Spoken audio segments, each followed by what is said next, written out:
My name's Joanna, but that's not always been the case.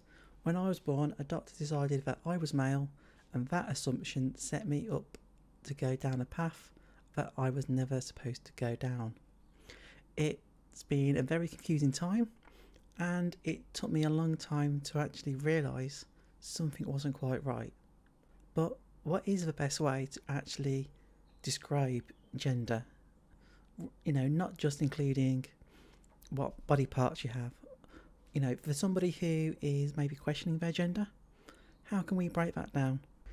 Let me introduce you to the Genderbread person.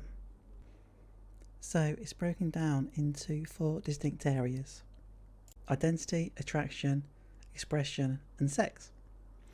And notice on the different areas underneath, you don't just have to do just the feminine or the masculine. You can do both at the same time, or neither, or a combination of both. It doesn't necessarily, for example, have to add up to 100%. In one different thing, it could be 100% female and 50% male.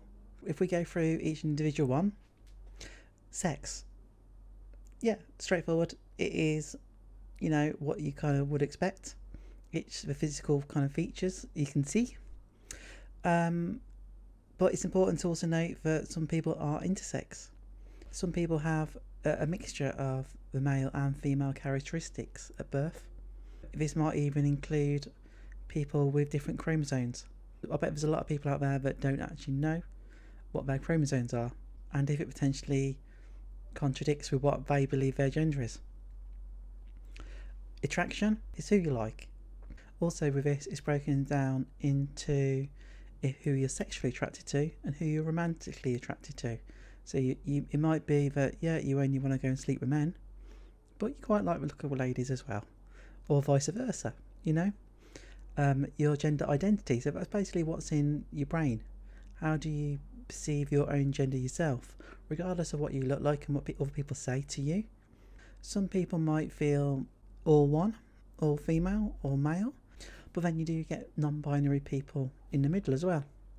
I think the non-binary sort of area is generally looked over in these sort of sense as well, but it's important to realise that these people who might feel both the two sexes at the same time, they might switch between the two, they might not feel either.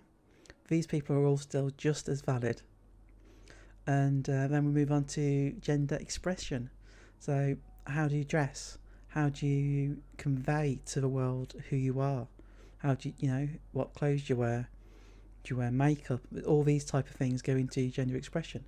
They could fluctuate, and that just goes down to as well what label you want to put on yourself. How do you describe it? There's so many different labels and ways to describe things. I was talking to one person the other week, and she described herself as one particular thing, and I thought, I've never actually heard of that before, and it was great to kind of hear it as well. So think about where you would honestly put yourself on those things, and ask yourself again, what's your gender? Has it changed? Does it kind of give you a better insight of different things? Please let me know. I will leave a link to where you can find more information on this whole subject in the description. Thank you very much, and goodbye.